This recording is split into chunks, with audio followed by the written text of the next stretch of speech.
Xin chào các bạn đã quay lại với căn bếp của cô Ba Bình Dương. Dạo trước mạng xã hội rần rần với cách sáng tạo làm bánh cuốn bằng bánh tráng. Hôm nay mình lại vừa học thêm một cách làm há cảo đơn giản từ bánh tráng nè. Bánh tráng quen thuộc và dễ kiếm, hầu như căn bếp của gia đình nào cũng có. Biến tấu há cảo với nguyên liệu sẵn có này thiệt là tiện lợi cho các chị em phụ nữ. Mình đã thử và thấy món há cảo làm từ bánh tráng này rất ngon nên chia sẻ lại với các bạn cách làm của mình. Nào cùng vào bếp làm món ăn này với mình nhé.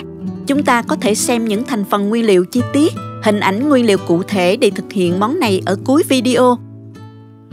Mình dùng 300g tôm thịt loại đã bóc vỏ sẵn như thế này. Tôm sau khi mình rã đông sẽ làm thêm một bước này để món há cảo thơm ngon giống như nhà hàng nhé các bạn. Mình cho tôm vào một tô vừa. Đổ một lượng nước vừa phải xăm xắp mặt tôm. Sau đó cho vào đây một muỗng cà phê baking soda hay còn gọi là muối nở, một nguyên liệu quen thuộc với chị em nội trợ. Nguyên liệu này vừa làm bánh vừa có thể chà rửa hoặc đánh răng. Thêm một nửa muỗng cà phê muối. Cho vào và mình bóp nhẹ cho sạch tôm ha. Sau đó mình cho thêm vào một ít đá lạnh bên trên và mình đem cho vào tủ mát để ngâm tôm trong 30 phút nha các bạn. Baking soda không những rửa sạch mùi hôi của tôm mà còn giúp tăng độ pH trong tôm, giúp tôm được giữ độ ẩm khi hấp. Thành phẩm há cảo sẽ giòn hơn rất nhiều. Tôm sau khi ngâm xong được 30 phút, mình đem ra rửa lại với nước lạnh nhiều lần cho sạch ha. Sau đó các bạn để ráo hoặc dùng giấy bếp thấm khô tôm ha.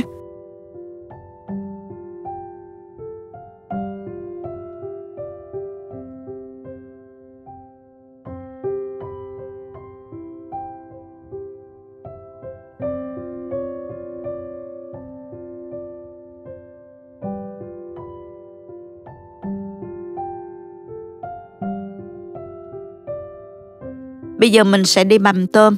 Nếu ăn há cảo ở nhà hàng, các bạn sẽ thấy phần nhân tôm có vị thanh và tôm rất giòn phải không nè? Bí quyết để làm phần nhân tôm của họ như sau. Tôm có phần thân trên dày và dẻ nhất. Mình sẽ cắt nhỏ phần thân trên, không bằm không giã nhuyễn nha các bạn. Tất cả phần tôm này mình sẽ cắt nhỏ phần thân trên, không quá nhuyễn như thế này ha.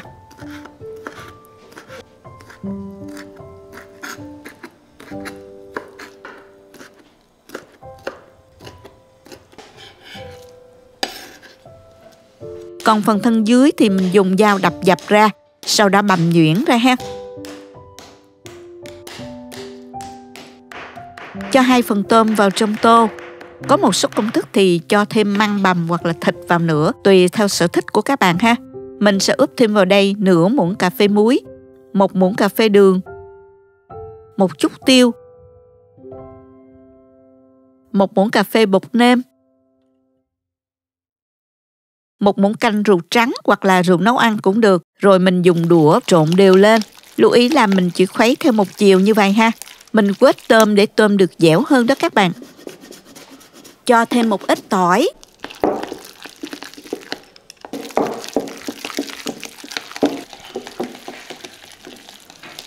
Tiếp tục cho vào đây một muỗng canh tinh bột khoai tây. Tiếp tục khuấy đều theo một chiều cho đến khi tinh bột hòa quyện đều vào với tôm. Cuối cùng là thêm một muỗng canh dầu ăn và một muỗng cà phê dầu mè. Dầu mè không thể thiếu để tạo ra vị thơm đặc trưng cho món há cảo đó. Khuấy đều một chiều một lần nữa cho đến khi dầu ăn nó hòa quyện vào với tôm ha. Bây giờ thì mình bọc kín và mình để trong tủ mát nghỉ trong 30 phút nha các bạn.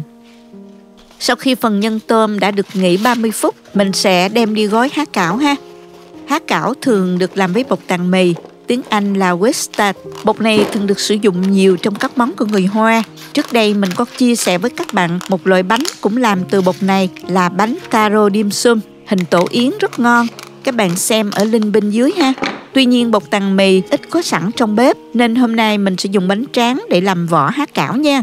Cách làm này nhanh và dễ hơn nhiều, đặc biệt là những hôm tự nhiên thèm há cảo bất chợt đó. Đợt trước mình đã học được cách làm bánh cuốn bằng bánh tráng, nay biết thêm được cách làm vỏ há cảo nhanh gọn lẹ với bánh tráng nữa, rất nhanh và tiện luôn đó các bạn. Hôm nay mình sẽ dùng bánh tráng cuốn gỏi nha. Loại bánh tráng này được tráng dày và dai hơn bánh tráng dẻo mình hay cuốn rau sống đó.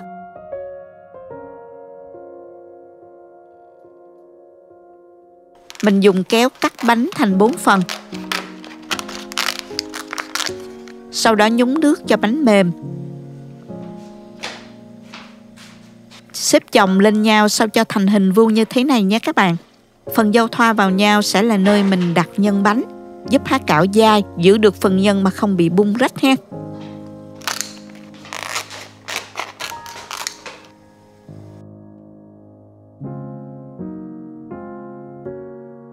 Bây giờ mình cho một lượng nhân thích hợp vào giữa. Sau đó gập hai mép lại theo chiều xéo. Ép nhân vào giữa, dàn hết bọt khí ra ngoài. Rồi mình xếp mí hai bên lại, tương tự cách gói hoành thánh túi tiền đó các bạn. Và mình lật ngược lại nè. Các bạn thấy phần mí có nếp gấp nó giống há cảo chưa nè các bạn? Dùng đầu ngón tay ấn chặt để phần mí được dính lại, không bị bung ra. Sau đó mình lấy kéo cắt phần thừa này đi ha. Bây giờ nhìn nó giống với há cảo làm bằng bột chính hiệu rồi ha. Mình cho vào trong sửng đã lót sẵn giấy nến cho khỏi dính.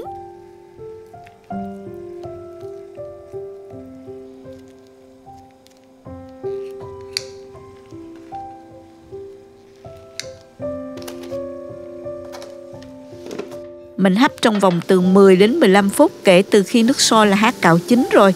Mình hấp với lửa trung bình nha.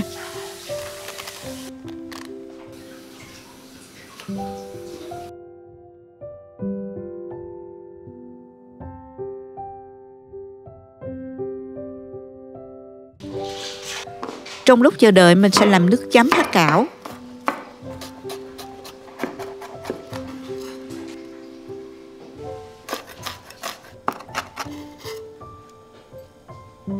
Chuẩn bị một cái chậu nhỏ.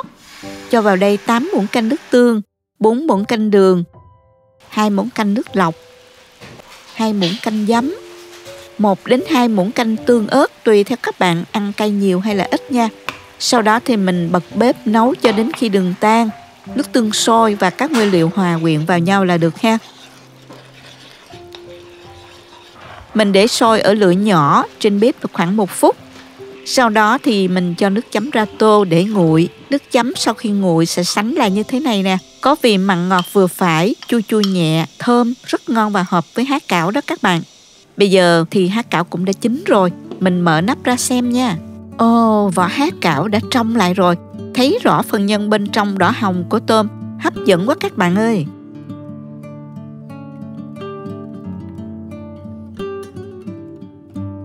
Bây giờ mình dùng thử liền thôi. Lấy há cảo ra và ăn ngay khi còn nóng nha các bạn. Nước chấm mình bằm thêm một ít tỏi và ớt cho vào nè.